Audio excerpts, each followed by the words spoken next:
안녕하세요. 김동섭입니다. 1월 28일 아침 시작하도록 하겠습니다. 뉴욕 증시가 변동성이 어마어마하죠. 어저께 제가 장 끝나고 라이브를 할 때 미니 선물, 나스닥 미니 선물이 1.5%, 6% 정도 빠졌었어요. 근데 이 미니 선물이 미국장이 시작되기 전까지 그 유럽장이 열리면서 계속 반등을 합니다. 그래서 1.6% 거의 1.56% 정도 하락이었던 미니 선물이 보합을 넘어서 플러스까지 가고 본장 열릴 때 1.6% 정도까지 간 걸로 제가 기억을 합니다. 그러고 난 다음에 그러면 저점에서 고점까지 거의 3%로 움직이는 거잖아요. 근데 다시 그 1.6에서 주가 내려서 마이너스 1.4% 정도까지 밀리는 그런 상황으로 마감을 했습니다. 여기 좀 보시죠. 그래서 변동이 굉장히 큰 시장의 모습인데요. 이게 왜 이런 현상이 일어날까 이런 생각을 해봐야 되는데, 일단 시장의 불확실성이 굉장히 크다라는 거죠. 어제는 지표가 굉장히 괜찮게 나왔어요. GDP 성장률, 그러니까 4분기, 그러니까 작년 10월부터 12월 요거에 대한 성장률이 5.7% 정도 나왔죠.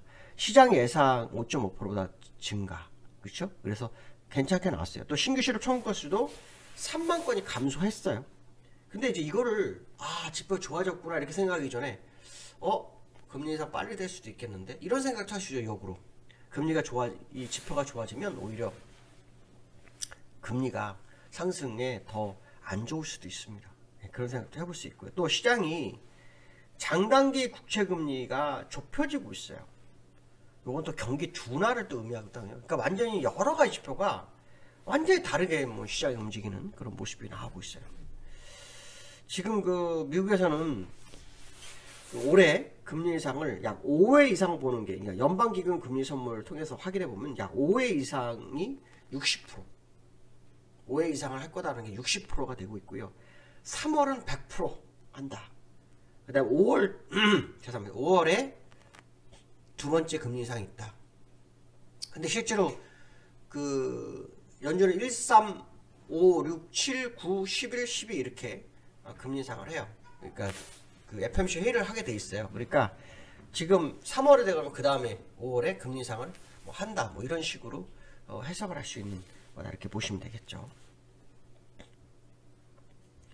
그렇기 때문에 지금 그 시장의 불확실성이 굉장히 커지고 있는 상황이라는 거죠. 그러니까 제롬 파월이 FOMC 회의를 하고 나면 조건이 무르익는다면 3월에 금리 인상 할 수 있다고 하지만 실제로는 3월에 금리 인상을 거의 기정사실로 받아들이고 있는 거죠. 그러면 일단 여기 이게 3월에 하면 상관이 없네 이렇게 생각할 수 있겠지만 올해 3번 한다 그랬거든요. 3번 한다 그랬는데 시장에서는 5번까지 나오고 있는 거죠.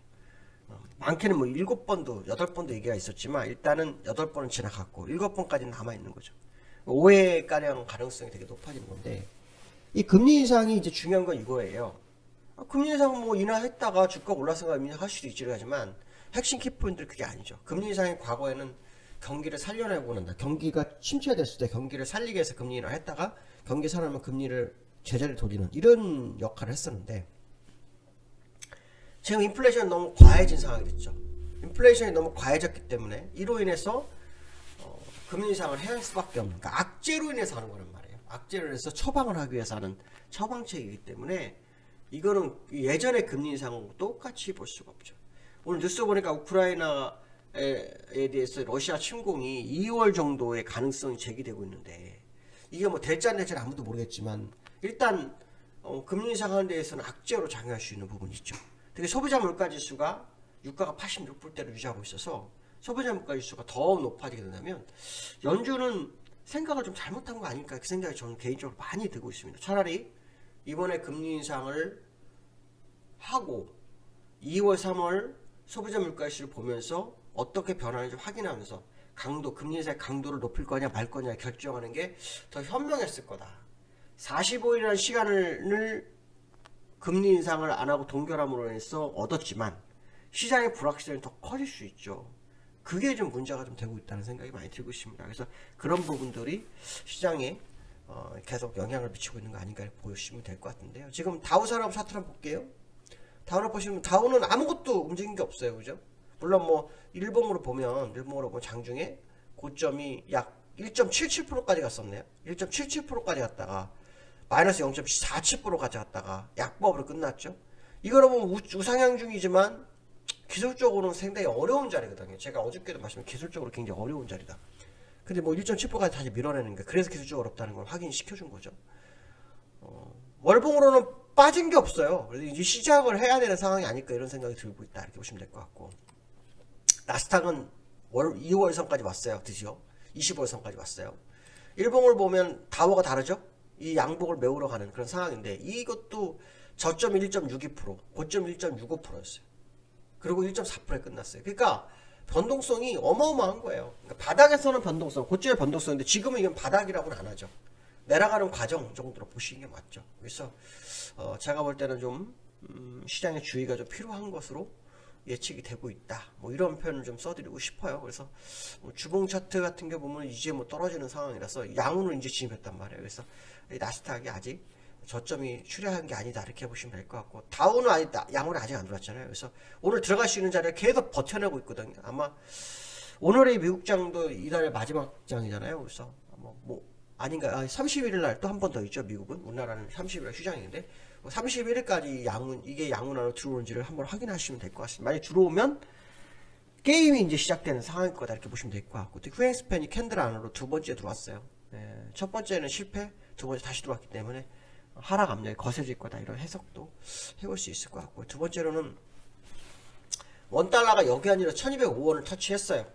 제가 원달러 계속 얘기해드렸는데 원달러가 1205원이 되게 중요하다라는 얘기를 했었는데 그게 왜냐면 지난번 고점이 1204원이었어요. 그래서 오늘이 우리나라는 월봉 완성형이잖아요. 30일날 휴장이니까. 그래서 오늘 월봉상 원달러가 1205원대를 넘어서는지를 봐야 됩니다. 사실은 이 월봉으로 보면 꾸준히 올라왔는데 꾸준히 올라온 거 치고는 시세가 없었고 계속 윗골이 메워지면서 올라왔거든요. 그러니까 매물을 소화하면서 올라왔어요. 그래서 실제로 분출은 아직까지 나오지 않았다. 뭐 이런 해석도 해볼 수 있어요. 그래서 분출이 어떻게 나오는지는 좀 더 지켜봐야겠죠. 물론 뭐 정부에서 시장 개입을 얼마나 할지는 모르겠지만 엊그저께 뉴스 보니까 가능성이 좀 제기되는 것 같더라고요. 근데 뭐 실제로는 우리는 눈으로 확인할 수 없는 부분이라서 그때 가서 좀 확인을 해봐야 되지 않을까 이렇게 말씀을 좀 드리고 싶고요.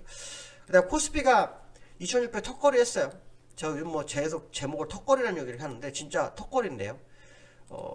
지난번에도 제가 이 일봉상에서 2800 턱걸이 했더니 바로 2700대 바로 2700 갔죠. 2700 턱걸이 했더니 2600 바로 왔어요. 그러니까 거의 뭐 한 4거래일 만에 200포인트가 빠졌거든요. 이제 기술적으로 뭐 바닥 아니냐 뭐 이런 생각을 할 수도 있겠는데 만만치 않은 자리입니다.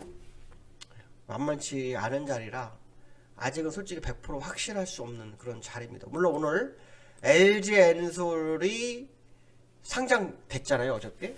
근데 시가총액 환산은 오늘 해요. 어저께 연기금이 LG엔솔을 2조를 샀다고 합니다. 2조를 샀는데 재미난 건 뭐냐면 그 2조를 어디서 신규 자금이 아니라는 거죠. 주식을 다 팔아서 샀어요. 그럼 LG엔솔이 지금 LG에너지 솔루션이 현재 시가총액이 얼마나 되나요? LG에너지 솔루션이 이 어저께 17%인가 16% 하는데 이게 시가총액 한번 볼게요.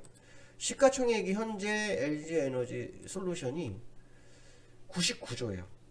아니 110조 118조 정도 되거든요. 118조. 그러면 2조로 샀으면은 2%? 2%가 안 되죠. 그렇죠? 1점 몇 프로 되는 거죠. 1점 몇 프로. 그렇죠? 1점 몇 프로 되는 거예요. 그러니까 결론적으로 제가 말씀드리고 싶은 거냐면 연기금이 추가로 더 살 수도 있다. 추가로 더 살 경우에는 국내 물량을 더 던져야 될 수밖에 없는 거다. 이렇게 볼 수도 있겠죠. 어저께 외국인들은 많이 팔았지만 LG엔솔을 많이 팔았다고 하더라고요. 그러니까 결론적으로 말하면 기관이 물량을 시장에 던진 것밖에 안 된 건데 연기금이 오늘은 또 파는지를 보셔야 돼요. 시가총액 산정이 되지만 연기금이 1%를 지을까요? 1% 정도는 아니라 보통 대형주들은 4, 5% 들고 있잖아요. 4, 5%. 그럼 아직도 뭐 더 많이 팔아야 되는 상황이 되는데 그거 시장에서 감내할 수 있는지 그런 일이 뭐 이루어질지는 모르겠지만 어쨌든 그 부분도 우리가 유심히 바라봐야 될 뭐 상황이 아닐까 뭐 이런 생각도 해봐야 될 것 같습니다. 오늘이 1월의 마지막 거래일입니다. 오늘 잘 정리하시고 또 좋은 연휴 맞이하시기 바라겠습니다. 오늘 여기까지 하겠습니다. 감사합니다.